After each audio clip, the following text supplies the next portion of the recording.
Imagine a young couple in a doctor's surgery with their 4-year-old child, and they've just heard the news that their child will become incurably blind by his mid to late teens. They are devastated, and they're concerned at what life limitations their child will now face. That child was me. Fast forward, and I'm now 18 years old. I remember waking up, and I couldn't see. I was walking around, crashing into tables, chairs, and doors. I could no longer see the faces of my mum, my dad, my brothers and sisters. The first thing I remember about that day was that I couldn't see the poster of the pop star that I'm too embarrassed to tell you about at the end of my bed. Oops, I thought they had taken that out. But it was so frightening realizing that this was it, that I was now blind. But I didn't want to be blind. I was just hoping that I could wake up and be my normal self. But the reality was that my life was going to change forever. But I had aspirations to do things. How do you drive and do all the normal things that young people do? How would I study mathematics? How could you realize your career aspirations of being an accountant? And how could you travel the world and go sightseeing when you no longer could see? I now had limitations placed on my life. But I suppose we all have limits in our life. So, who's placing limits on you? You want to progress with your job or your career, but you stay where you are? You're in a relationship that doesn't feel right, but you tolerate it because it's easier than being on your own. Or you want to see more of the world and do interesting things, but something's holding you back. In my case, I was at a crossroads. I could take the left path that led to darkness and depression and feeling sorry for myself. And I must admit, I did spend a bit of time there. Or I could take the right path, which led to potential opportunities. And actually, not having much of a choice helps you to see clearly. But as I started taking my first few steps, I found things difficult, but I just kept going. So with a bit of innovation, I started to use cassettes to record my lecture notes and textbooks when I studied mathematics. But actually, looking at you guys, you look far too young to know what a cassette is. I don't know how much of a compliment that is, eh? When was the last time a blind guy told you you looked young? Following graduation, I received multiple rejections when I was applying for a job as an accountant. And I just didn't understand what was going on. All my sighted friends were landing great jobs, but then one accountancy firm told me the truth. They just didn't believe that a blind person could be an accountant. And this came as a massive shock at the time.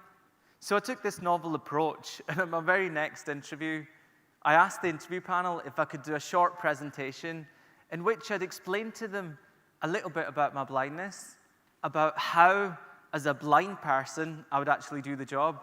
And I tried this approach at 3 job interviews, and I received 3 job offers.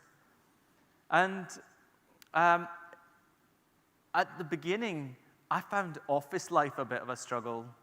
Sometimes I'd be so enthusiastic and come in and say, "Good morning," to my boss, only to be ignored. And then I realized that once again, I said hi to an empty chair. Anyway, 7 years later, and I headed up their finance division. And although I was hugely satisfied with my job, I realized that something was missing, and it was travel. Now, every time I tried to explore our beautiful world, I faced rejection. Travel companies just couldn't believe that I would be able to and that I'd want to travel as an independent person. So I realized that in this world, if you want something that doesn't exist, you've got two choices. Either you do without, which, to be honest, I wasn't prepared to do, or you build it yourself. So I jumped off the safe corporate cruise ship of employment onto the risky dinghy of entrepreneurship. And I set up the world's first international tour operator that takes groups of blind and fully sighted people on holiday. Oh, and we bring them back too.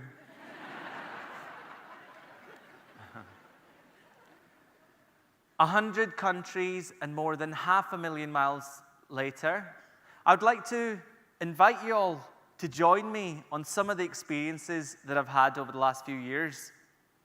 So if I may ask you all to close your eyes, only for the next few minutes.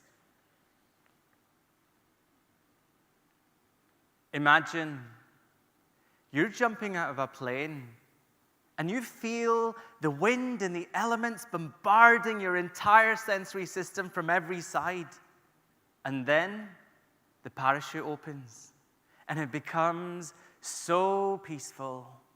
And you feel free as a bird miles above the ground. Now, you hear the buzz of 40,000 bees as you stick your head in a beehive in Turkey and you're transported to their busy lives. Cooking in a traditional Tuscan farmhouse, you taste the basil and the tomatoes simply from the aromas in the air. Nighttime now, and the Nicaraguan jungle has come alive. You hear the most incredible orchestra of sounds. Noises in 3D. Nature's own surround sound.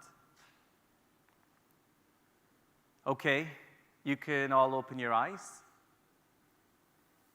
But not only to this, but to life. Imagine if I had accepted the limitations that my blindness and other people's limitations had placed on me regarding my travel and my career aspirations. Imagine if I hadn't pursued my passions. I wouldn't have achieved any of the things that I've told you about today. It's become clear to me that most of us, we don't follow our aspirations because we think that we can't, or we're discouraged by other people. So, what are you doing about your aspirations? And more importantly, what are you doing about your perceived limitations? You know, the limitations that are stopping you from achieving your aspirations. When it comes to accepting limitations, I must admit, I've become very stubborn. But it's not always been easy. It's taken a lot of determination at times to get to where I wanted to go in life. But I've had a lot of support from my family and my friends. So, at 18, when I was told that maths wasn't a subject for blind people, I decided to go for it and get my degree. When the finance world told me that I couldn't be an accountant, I decided to prove them wrong. When I found out that I couldn't travel as a solo blind person, I decided to create a way. And after realizing throughout my life that people had so many preconceptions, I decided to reach out and create TV programs. The important words in all of this are, I decided. The decisions had to be mine. And the decisions must be yours too. Unlike me, you don't have to lose your sight to see what life's about. We all have our own obstacles to overcome, our own mountains to climb. But don't let that stop you from living the life that you want. Create a mindset that allows you to be limitless. And I know that that might sound a bit daunting, just like it did to me when I first lost my sight all those years ago. But as you start taking your first few steps, you'll realize that things may be difficult, but by no means impossible. And as you reach the summit of your chosen mountain, you'll see the incredible views all around you. And you'll realize that we live in such a beautiful world.